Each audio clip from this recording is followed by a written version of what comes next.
Welcome to friend. आज हम लोग डिस्कस करने वाले हैं गॉस सीडल इटरेशन मेथड के बारे में। तो आइए देखते हैं इसे हम कैसे सॉल्व करते हैं।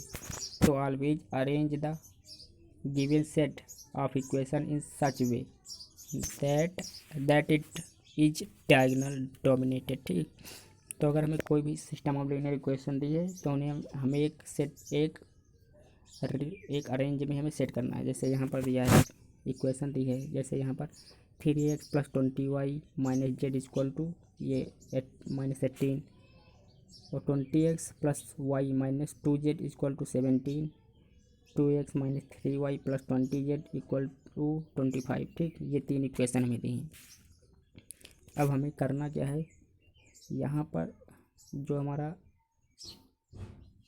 बड़ी वैल्यू होनी चाहिए, जैसे यहाँ पर है हमने जब मैट्रिक्स लिखे तो 3 20 -1 21 -2 2 -3 20। ठीक, तो यहाँ पर जो हमारा डायगोनल में आनी चाहिए वो बिग वैल्यू आनी चाहिए, जो बड़ी वैल्यू है। ठीक, तो जब हमें ऐसा करना है तो ऐसा करने के लिए क्या करना पड़ेगा, जैसे ये हमारी इक्वेशन दी हुई थी 3, तो हमने क्या किया, यहाँ पर लिख दिया 20x + y - 2z equal to 17, यानी कि जो इक्वेशन नंबर 2 थी इसे हमने ऊपर लिख दिया। फिर इक्वेशन नंबर 3 क्या किया, इक्वेशन नंबर 3 जो है, जो हमने इक्वेशन नंबर 3 है इसे दूसरे नंबर पर कर दिया, जो इक्वेशन नंबर पहले है वो हमने लास्ट नंबर पर कर दिया। ठीक है, तो हमने जो हमारी इक्वेशन नंबर 3 है वो ऐसे रहेगी, जो इक्वेशन नंबर 1 है उसे 2 पकड़ दिया। तो यहाँ हो जाए 3x + 20y - z equal to -18। ठीक है, तो यहाँ पर ये हो गया। अब यहाँ पर हो गया 2x - 3y + 20z equal to 25। ये हमारी तीन इक्वेशन हो गई, इन्हें हमने सेट कर दिया है। आप देखो यहाँ पर जब मैट्रिक्स लिखेंगे तो 21 - 2 3 20 - 1 3 2 - 3 और 20। अब यहाँ पर देखो जो ये हमारा यहाँ पर 20 20 20 जो डायगोनल है, हमारा डायगोनल ये वाला, ये इसमें सारी की सारी बड़ी वैल्यू आ रही हैं। ठीक, तो इसे हम बोलते हैं डायगोनली डोमिनेंट होना चाहिए, यानी कि जो बिग वैल्यू होनी चाहिए वो सारी की सारी डायगोनल में होनी चाहिए। उसी तरह हमें सेट करना है। अगर कोई भी सिस्टम ऑफ लीनियर इक्वेशन दी है तो सबसे पहले हम इसे इस तरह सेट कर देंगे। सेट करने के बाद हम क्या करेंगे, x इक्वल टू के फॉर्म में लिखेंगे, y इक्वल टू फॉर्म में लिखेंगे, z इक्वल टू फॉर्म में तीनों इक्वेशन को लिख देंगे। इसको x के फॉर्म में, इसको y के फॉर्म में, ठीक, और इसको z के फॉर्म में। कैसे, आइए देख लेते हैं। तो जैसे यहाँ पर है, यहाँ पर हमें दिया है, ठीक, find x y z template. तो x इक्वल टू क्या किया हमने, उस इक्वेशन से क्या किया 1/20 और 17 minus y + 2z, y equal to 1/20 - 18 - 3x + z, z equal to 1/20 25 - 2x + 3y। ये हो गया। अब हम क्या करेंगे, सबसे पहले फर्स्ट इटरेशन से हम स्टार्ट करेंगे। तो हमारी फर्स्ट इटरेशन जो इटरेशन है वो कहती क्या है, वो कहती है कि मान लिया हमें x इक्वल टू निकालना है। ठीक, तो हम यहाँ क्या करेंगे, y की वैल्यू 0 रख देंगे, z की वैल्यू 0 रख देंगे। तो हो जाएगा 1/20 17 माइनस x की जगह पे 0 रख देंगे +2 इंटू जो y की है वहाँ पर 0 रख देंगे इक्वल टू ये क्या हो जाएगा 17 20 17/20। ठीक, इक्वल टू ये क्या आ जाएगा, पॉइंट में लिखेंगे तो 0.85 हमारी वैल्यू आ जाएगी x की। अब हमें y की वैल्यू निकालनी है। तो अब y की वैल्यू निकालने के लिए हमें z की वैल्यू और x की वैल्यू पता होनी चाहिए। तो हमें z की वैल्यू पता है z इक्वल टू 0 और x की वैल्यू पता है 0.85। वही वैल्यू हम यहाँ उठा कर रखेंगे। तो 1/20 - 18 - 3 इंटू 17/20 + 0, तो ये हो जाएगा हमारा -41/400। ठीक, ये हो जाएगा। अब हम z की वैल्यू निकालने के लिए हमें x और y की वैल्यू पता होनी चाहिए। जो हमने वैल्यू निकाली है x और y की, अब वो लेंगे अपडेटेड वैल्यू।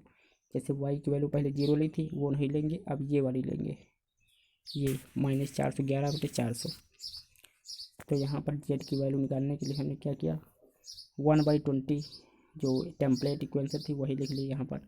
तो ये 1/20 25 - 2 7 ब्रैकेट में 17/20 प्लस 17/20 किसकी वैल्यू, ये एक्स की वैल्यू है, ठीक, ये वाली। और +3 -411 ये हो गई हमारी वाई की वैल्यू, -411/400, ठीक, ये हो गई वाई की वैल्यू। तो जेड इक्वल टू हो जाएगा 8000 अप 087/8000, ठीक, ये हो जाएगा। अगर इस पॉइंट में लिखेंगे तो 1.01, ठीक, ये हमारी हो जाएगी जेड की वैल्यू। अब यहाँ पर हमें पता चल गया है, ये हो गई जेड की वैल्यू 0.01, वाई की वैल्यू अगर हम फ्रैक्शन में लिखेंगे तो -411/400, और पॉइंट में लिखेंगे तो -1.0275, और एक्स की वैल्यू हो जाएगी 0.8, ठीक। अब हम इटरेशन नंबर 2 स्टार्ट करने वाले हैं, वो तो हो गई हमारी iteration number 1। Iteration number 2 start करेंगे तो एक्स इक्वल टू, फिर से वही क्वेश्चन लिखेंगे, x equal to 1/20 17 minus 1.0275 plus 1.0, यानी कि जो हमारी यहाँ पर एक्स वाई जेड की जो वैल्यू आई है, यही वैल्यू उठाकर हम इस वाली इक्वेशन में रखेंगे। कैसे, जो हमारी ये वाली इक्वेशन दी हुई, जो हमने सबसे पहले ये वाली इक्वेशन लिखी थी, इसी में अब हम जो वाई और जेड की जो अपडेटेड वैल्यू वो रखेंगे। यहाँ पर एक्स इक्वल टू 1.002375 से जब सॉल्व करेंगे तो आंसर आएगा हमारा, ठीक। एक्स की वैल्यू ये आ गई, वाई और जेड की वैल्यू रखकर, तो ये हमारा आंसर आएगा। एक्स की वैल्यू आएगी 1.002375, ठीक, ये वैल्यू आ गई। अब हम देखने वाले हैं वाई इटरेशन को लेंगे, तो वाई इक्वल टू 1/20 -18 -3, और जब एक्स की वैल्यू रखेंगे तो ये वाली अपडेटेड वैल्यू रखेंगे। जितनी भी वैल्यू आएंगी, जितनी भी अपडेटेड, वही वैल्यू रखते चले जाएंगे आगे, यही होता है इटरेशन मेथड, ठीक। तो 1.002375 प्लस 1.00 ये हो गया। तो वाई की वैल्यू आई है क्या, -0.9998। तो अब वाई जहाँ पे नेक्स्ट वाले में रखेंगे तो ये वाई की वैल्यू ये वाली रखेंगे अपडेटेड, पुरानी वाली छोड़ देंगे, ठीक। अब जैसे यहाँ पर जेड की वैल्यू हमें निकालनी है, जेड की वैल्यू निकालनी है तो हमने 1/20 25 माइनस जेड, और एक्स की वैल्यू रखी 1.002375 प्लस 3, वाई की वैल्यू ये वाली रखी हमने अपडेटेड वाली, ठीक। तो 3 हो गया -0.9998। तो जेड की वैल्यू हमारी क्या आ जाएगी, जेड की वैल्यू हो जाएगी 0.9998। इसी तरह हम निकालते चले जाएंगे, हमें जितने भी डेसिमल प्लेस तक पूछा, जैसे ये वाला है कितने, ये 4 डेसिमल प्लेसेस तक है, 1 2 3 4, यानी कि दशमलव के बाद कितने अंक हैं, 4, तो ये 4 डेसिमल प्लेसेस, ये भी 4 डेसिमल प्लेसेस। इसी तरह हम, जैसे अभी एग्ज़ाम में पूछा जाए कि हमें सॉल्व करना है क्या, इटरेशन मेथड से इस इक्वेशन को सॉल्व करना है, डेसिमल प्लेसेस तक बोल दिया गया, उसमें 2 डेसिमल प्लेसेस तक, या 3 डेसिमल प्लेसेस तक, या 4 डेसिमल प्लेसेस तक हमें उसे सॉल्व करना है। तो जब तक जो यहाँ डेसिमल है, ये दशमलव है, इसके बाद 4 अंक नहीं आ जाते, अगर 4 पूछा गया है तो तब तक हम इसे सॉल्व करते रहेंगे। अगर 3 पूछा गया तो 3 अंक तक लाना है, जब तक ये सॉल्व ना हो जाए, ठीक। तो वही होता है इटरेशन मेथड। अब जैसे हमने इटरेशन 3 किया, अब इटरेशन 3 करेंगे तो जो हमने अपडेटेड वैल्यू थी ऊपर एक्स वाई जेड की, वही यहाँ रखनी है नई वैल्यू। तो x equal to 1/20 17 minus 0.9998 plus 2 0.998, ठीक, ये हमारी इक्वेशन हो गई। अब इसमें हमने एक्स और वाई और यहाँ पर जेड और वाई की वैल्यू रख दी। जब जेड और वाई की वैल्यू रखी तो हमारी जो एक्स की वैल्यू आएगी, जब इसे हम सॉल्व करेंगे तो एक्स की वैल्यू आएगी 0.99997, वाई की वैल्यू 1/20 -18 -3 0.99997, ठीक। जो हमने एक्स की वैल्यू अभी अपडेटेड ली है वही लेंगे, प्लस 0.9998, ये हो गई हमारी जेड की वैल्यू, ठीक। ये वाली वैल्यू हमने ऊपर से ली है, ठीक, और ये एक्स की वैल्यू ये हमने अभी ली है अपडेटेड। अब वाई की वैल्यू आ जाएगी हमारी -1.0000 5 ये हो गई y की वैल्यू। अब y की वैल्यू हम अपडेटेड रखेंगे जो ये वाली आई है, ठीक। अब यहाँ से z की वैल्यू क्या आ जाएगी, 1/20, 25 माइनस 2। अब यहाँ पर वैल्यू रखी हमने x की, तो 0.99997 प्लस 3, और यहाँ पर हो गया माइनस 1.000055, ठीक। ये हो गई हमारी y की अपडेटेड वैल्यू, हमने यहाँ पर उठा कर रख दी, ठीक। जब y की वैल्यू रखी तो जब हम इसे सॉल्व करेंगे तो ये z की वैल्यू आ जाएगी, ये हमारी z इक्वल टू 1.00002175, ये हो जाएगी हमारी z की वैल्यू, ठीक। ये हो जाएगा हमारा आंसर। तो ये होता है हमारा इटरेशन मेथड, ठीक। तो इसी तरह हम सॉल्व करते हैं जितने भी डेसिमल प्लेसेस तक पूछा जाए। जैसे डेसिमल प्लेस पूछा गया 5, तो जो दशमलव हमारा होता है उसके बाद हमारे 5 अंक होने चाहिए, ठीक। तब वो होगा हमारा 5 डेसिमल प्लेसेस तक। 3 तक पूछा गया तो 3 अंक होने चाहिए दशमलव के बाद, तो 3 डेसिमल प्लेसेस तक। ये होता है डेसिमल प्लेसेस का फंडा, ठीक।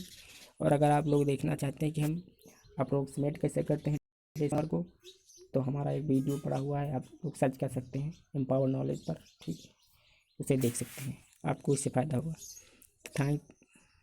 तो आइए नेक्स्ट लेक्चर अब हम देखने वाले हैं यहाँ पर मैट्रिक्स इन्वर्स मेथड, ठीक। तो यहाँ पर हमने इक्वेशन ली x plus y plus z equal to 9।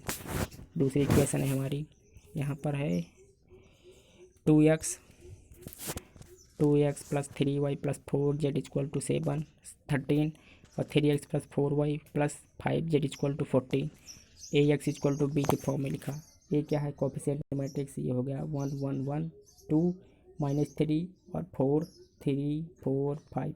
कहाँ से ली, x का कोफिशिएंट है 1, y का 1, z का 1, ठीक। यहाँ पर x का है 2 कोफिशिएंट, यानी कि जो x के आगे होता है, और -3, तो यहाँ पर y का है -3, z का है 4। इसी तरह हमने इसका भी लिख लिया। और जो ये x y z है, ये क्या है, वेरिएबल। वेरिएबल किसे कहते हैं, जैसे ये x y z क्या है, वेरिएबल है। तीनों में x y z ही है, तो x y z वेरिएबल हो गए। ये हो गए कांस्टेंट टर्म b, तो 9 13 40 ये यहाँ से ले लिया। ये हो गया हमारा ax इक्वल टू b के फॉर्म में। अब हमें करना क्या है, अब यहाँ से हमें पता है ax इक्वल टू b, ठीक। ये हमें पता है। तो अब हम क्या करेंगे, a इनवर्स से दोनों साइड मल्टीप्लाई कर दिया, तो a inverse ax equal to a inverse into b, ये हो गया। अब हमें पता है कि a इनवर्स और a ये होता है i मतलब यूनिट मैट्रिक्स। यूनिट मैट्रिक्स मतलब उसकी वैल्यू होगी 1, यानी कि i की वैल्यू 1 होगी। और वो यूनिट मैट्रिक्स होती क्या है, 1 0 0 1, ये होती है यूनिट मैट्रिक्स। इसकी वैल्यू होती है 1, ठीक। 1 के इक्वल होती है।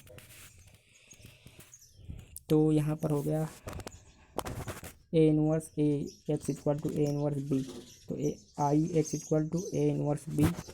तो एक्स इक्वल टू हमने यहाँ पर क्या लिया, ए इनवर्स बी, ये हो गई हमारी वैल्यू। एक्स इक्वल टू अगर हम एक्स की वैल्यू निकालेंगे, एक्स है क्या, एक्स है वेरिएबल, कौन सा, एक्स वाई जेड का, ठीक। अब हमें निकालना है ए इनवर्स बी, यानी कि ए मैट्रिक्स का हमें इनवर्स निकालना है। कैसे निकालेंगे, तो निकालेंगे कैसे, तो ए इनवर्स निकालने के लिए हमें सबसे पहले क्या चाहिए, डिटर्मिनेंट ऑफ ए चाहिए।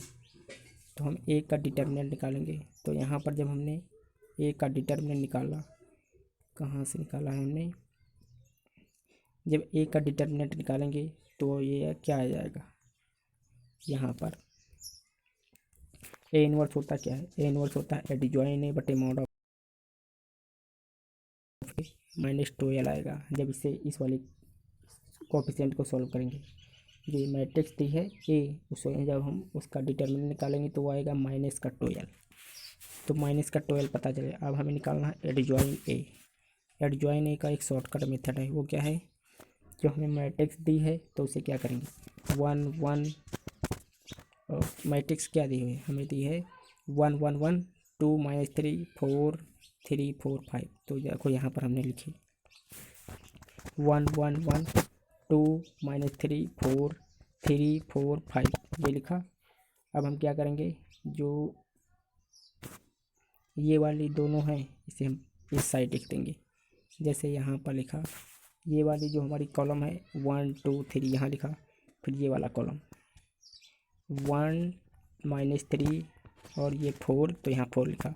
अब हम क्या करेंगे, जो ये हमारी ऊपर से 2 हैं इन्हें रिपीट कर देंगे। तो 1 1 1 है, तो 1 1 1 1 1 1, ये रो नीचे कॉपी कर ली, फिर ये वाली नीचे कॉपी कर ली। तो यहाँ पर हो गया 2 -3 4 2 -3, ठीक, ये दोनों कॉपी कर ली। अब क्या करेंगे, यहाँ से हम ये वाली और ये वाली कट करेंगे और ऊपर वाली, ठीक, ऊपर वाली कट कर दिया।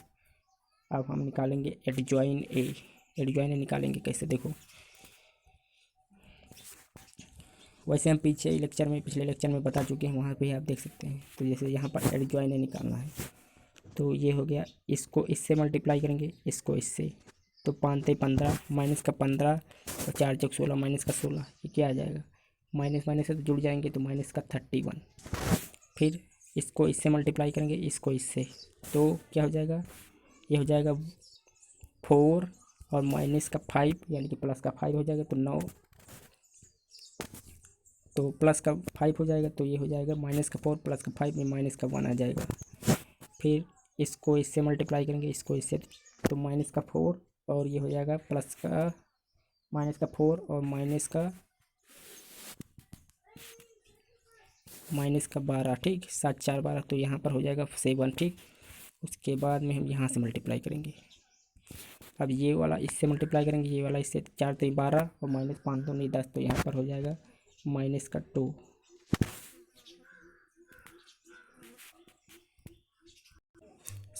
सॉरी, यहाँ पर जो हमारा आएगा ये प्लस का 2 आएगा, ठीक। तो हम यहाँ आ जाएगा।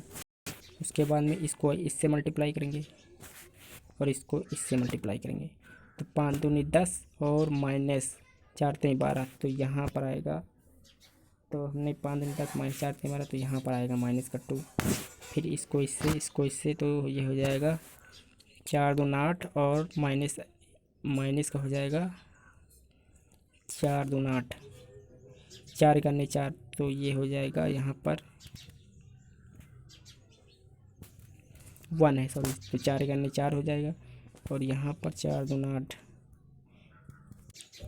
यहाँ पर क्या है, ये 2 है और ये 1 है, ठीक। तो इसको मल्टीप्लाई किया तो 2 1 जा 2 और यहाँ पर 4 है 1, 4 1 जा 4, तो यानी कि 2 -4, तो यहाँ पर आएगा हमारा क्या, यहाँ पर आएगा माइनस का 2।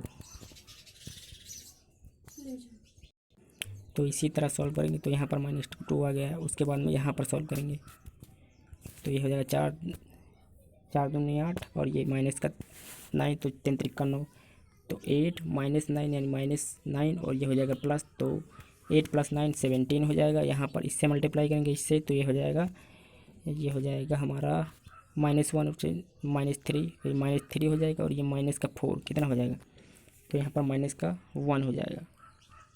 तो इसी तरह हम सॉल्व करेंगे, तो ये हमारा एडजॉइन ए निकल जाएगा। तो यहाँ पर 17, यहाँ पर -1, यहाँ पर -5, ठीक। तो जो अब हमारा एडजॉइन ए इनवर्स क्या आ जाएगा, ए इनवर्स होता है एडजॉइन ए हमारा ये आया है, तो ये यहाँ पर रखेंगे अपन मॉड ऑफ ए हमारा -12 है, तो यहाँ पर रख दिया। तो एडजॉइन ए -31 -1 7 -2 2 -2 17 -1 -5, ठीक। आप लोग उसी सॉल्व कीजिएगा तो आपको यही मैट्रिक्स मिल जाएगी, ठीक है। उसमें थोड़ा गड़बड़ हो गया है, तो आपको यही मैट्रिक्स मिलेगी जब सॉल्व करेंगे, ठीक। और अगर आपको वो सिस्टम सीखना होगा तो आप पिछला वीडियो जाकर देख लीजिएगा मेरा, ठीक, वहाँ पर आपको मिल जाएगा। हमने इसके लिए ए इनवर्स मैट्रिक्स मतलब शॉर्टकट मेथड के लिए हमने बनाया भी है कि ए इनवर्स का शॉर्टकट मेथड से हम ए इनवर्स कैसे निकालेंगे, किसी भी मैट्रिक्स का ए इनवर्स शॉर्टकट मेथड से कैसे निकालेंगे, वो आप वीडियो देख लीजिए, आपको मिल जाएगा प्लेलिस्ट में, ठीक, इसे लीनियर अलजेब्रा के प्लेलिस्ट में। तो अब यहाँ पर हम देखने वाले हैं, तो ये हमें मैट्रिक्स मिल गई एडजॉइन है, तो 31 -1 7 -2 2 -2 17 -1 -5, ये हो जाएगी हमारी एडजॉइन है। -12 को हम अंदर से मल्टीप्लाई करेंगे, तो ये हो जाएगा माइनस का 31 बाई -12 -1 बाई -12 7 बाई -12, ये हो जाएगा, और ये हो जाएगा -2 बाई -12, और यहाँ पर 2 बाई -12 और -2 बाई 12 यहाँ पर हो जाएगा, यहाँ पर -17 बाई -12, यहाँ पर -1 बाई -12, यहाँ पर 5/-12। और ये अब हम ये क्या करेंगे, यहाँ पर वैल्यू रख देंगे। जब ए इनवर्स की वैल्यू यहाँ रखेंगे, बी की वैल्यू हमें पता ही है, बी की वैल्यू ऊपर क्या थी, बी की वैल्यू थी 9, 13, 14। जब ए इनवर्स की वैल्यू यहाँ रखेंगे, बी की वैल्यू यहाँ रखेंगे, तो दोनों क्या करेंगे, मल्टीप्लाई करेंगे। तो यहाँ पर रखी हमने वैल्यू, ये हो गया ए इनवर्स, ये हो गया बी, वैल्यू रख दी। अब मल्टीप्लाई करेंगे, मल्टीप्लाई करेंगे तो जो आंसर आएगा, मल्टीप्लाई करेंगे कैसे आप लोग मल्टीप्लाई कर लीजिएगा, मैंने आपको पिछले वीडियो में भी बता रखा है, तो आप पिछला सीरीज देख सकते हैं। ठीक, तो यहाँ पर है, इसको इससे मल्टीप्लाई करेंगे, इसको इससे, इसको इससे। ठीक, फिर क्या करेंगे, इसको ऐड कर देंगे, फिर इसको इससे, इसको इससे, इसको इससे, फिर इसको ऐड कर देंगे, इसको इससे, इसको इससे, इसको इससे और इसको इससे, फिर ऐड कर देंगे। तो हमारा जो वैल्यू आएगी वो आएगी ऐसे, x + y + z, ये हो जाएगी 1, 3, 5, ये हमारी वैल्यू आ जाएगी। यही होता है हमारा कौन सा मेथड, ये होता है मैट्रिक्स इनवर्स मेथड, क्योंकि हमने इनवर्स का प्रयोग करके इसे निकालना है, तो इसलिए बोलते हैं मैट्रिक्स इनवर्स मेथड। तो आइए हम लास्ट में देखने वाले हैं क्रेमर रूल, ये कैसे अप्लाई किया जाता है।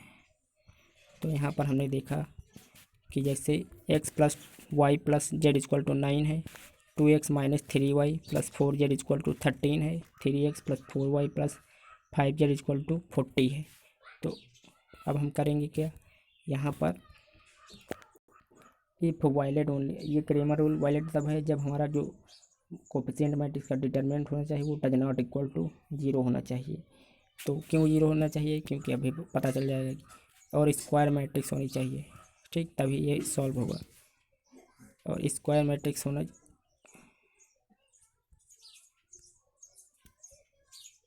ठीक है, स्क्वायर मैट्रिक्स होनी चाहिए।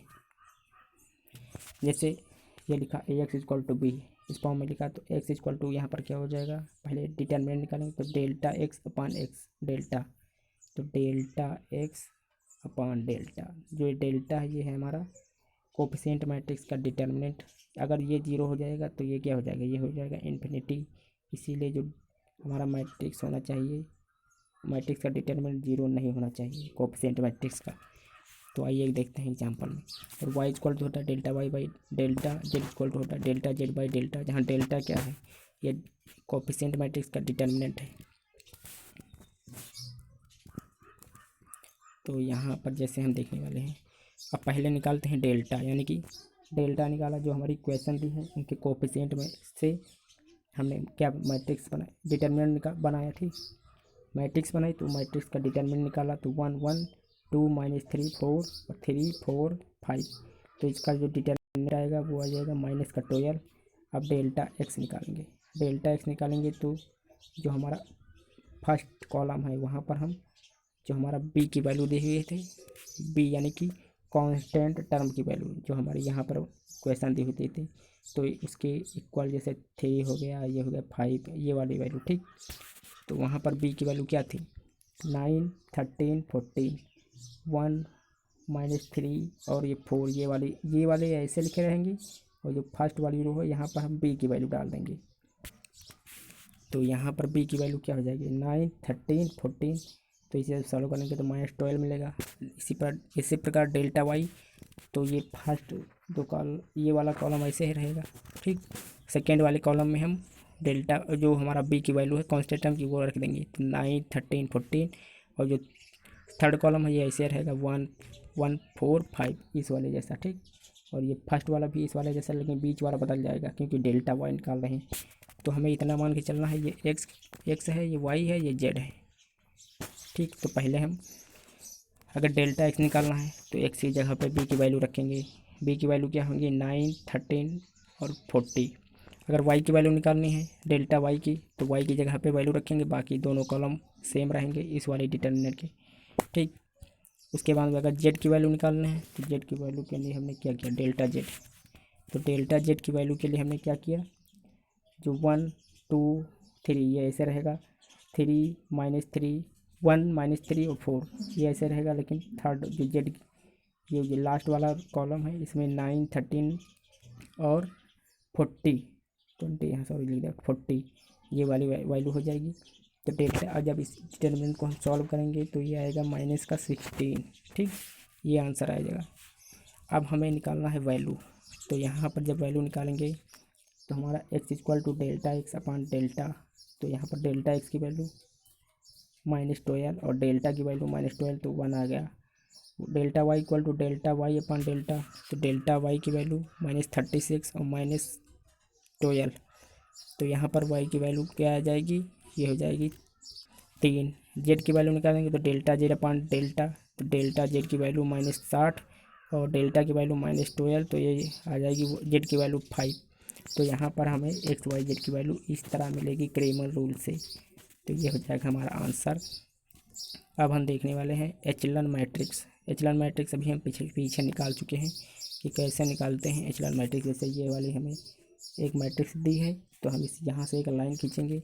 इस लाइन के नीचे जितने भी एलिमेंट बच जाएंगे उन्हें हमें जीरो करना है। जब जीरो में कन्वर्ट कर देंगे तो वो हो जाएगी हमारी एचलन मैट्रिक्स या एचलन फॉर्म की मैट्रिक्स। ठीक है, तो यही होता है इसका मतलब। तो एक बार पढ़ लेते हैं क्या लिखा है यहाँ पर। A matrix A is called an echelon matrix. It is said to be in form if the following two condition. कौन कौन सी कंडीशन होनी चाहिए? सबसे पहली condition, all zero rows if any are at the bottom of the matrix. मतलब वही कहने का मतलब है कि ये वाली मैट्रिक्स है, इसके लिए जब लाइन खींचेंगे तो यहाँ पर जितने भी रोज होने चाहिए वो जीरो होने चाहिए। और each leading non zero entry in a row is to the right of the leading non zero entry in preceding row. मतलब वही कहने का मतलब है कि जो ये हमारी मैट्रिक्स दी है, तो अगर यहाँ 1 2 3 ये दिया है और यहाँ पर दिया है 0 4 5 यानी कि, और यहाँ पर दिया है 0 0 6 यानी कि जो ये हमारा रो दिया है, जैसे ये रो दिया है तो यहाँ ये हो गया लीडिंग अननोन, ये दिया है यानी कि अब इसके जो पहले वाला जो रो है उसमें ये उसके नीचे वाला क्या होना चाहिए, जीरो होना चाहिए। वही बोल रहा है यहाँ पर ये वाला सिस्टम। तो leading non zero entry in preceding row का क्या होना चाहिए, जीरो होना चाहिए। तो हमने मान लिया ए इक्वल टू एक मैट्रिक्स है ए आई जे, इसके कॉलम क्या है, रो है आई और जे है कॉलम। तो E an echelon matrix if there exist, जो ई का उल्टा निशान बना है देयर एग्जिस्ट, मतलब यहाँ पर एग्जिस्ट करता है। ठीक, नाउ जीरो एंट्रीज मतलब नॉन जीरो एंट्रीज मतलब जो जीरो ना हो, जैसे 1 2 3 4 ठीक। तो A I J I, A2 J2 dot dot dot AR JR, मतलब ये डायगोनल की बात कर रहा है। जैसे ये मैट्रिक्स होती है तो यहाँ पर होता है A11 A22 dot dot dot ARR, ये वाली बात कर रहा है, तो ये डायगोनल हो गया। तो हेयर जो J2 होना चाहिए, J1 होना चाहिए। J1 का मतलब J1 हो गया कॉलम 1, और ये क्या होना चाहिए, लेस देन J2 होना चाहिए। कॉलम 2 लेस देन होना चाहिए J2, जो हमारे कॉलम 2 होनी चाहिए उसके छोटा होना चाहिए। फिर यानी कि सभी जो है ऊपर से छोटे होने चाहिए और आगे जितने बढ़ते जाए कॉलम वो बड़े होने चाहिए। तो ये Z1 less than Z2 dot dot dot less than ZR with property that AIJ, जो हमारी डिटर्मिनेंट मैट्रिक्स होनी चाहिए वो जीरो होनी चाहिए। फॉर कब, जब I less than equal to R, I less than equal to R और I less than equal to J I. ठीक, यानी कि I less than equal to J R तब नंबर ऑफ इक्वेशन हो गई, और J less than equal to J I. और यहाँ पर दूसरा है आई जो होना चाहिए वो ग्रेटर देन होना चाहिए आर से। आर के है नंबर ऑफ इक्वेशन है, आई के है नंबर ऑफ रोज हैं। तो यही दी हुई है। तो फ्रेंड्स मिलते हैं नेक्स्ट लेक्चर में। आपको इससे अच्छा समझ में आया होगा मेरी आशा है। तो थैंक यू फ्रेंड, मिलते हैं नेक्स्ट लेक्चर में। धन्यवाद फ्रेंड मेरे चैनल को सब्सक्राइब कीजिए और शेयर कीजिए। धन्यवाद फ्रेंड्स।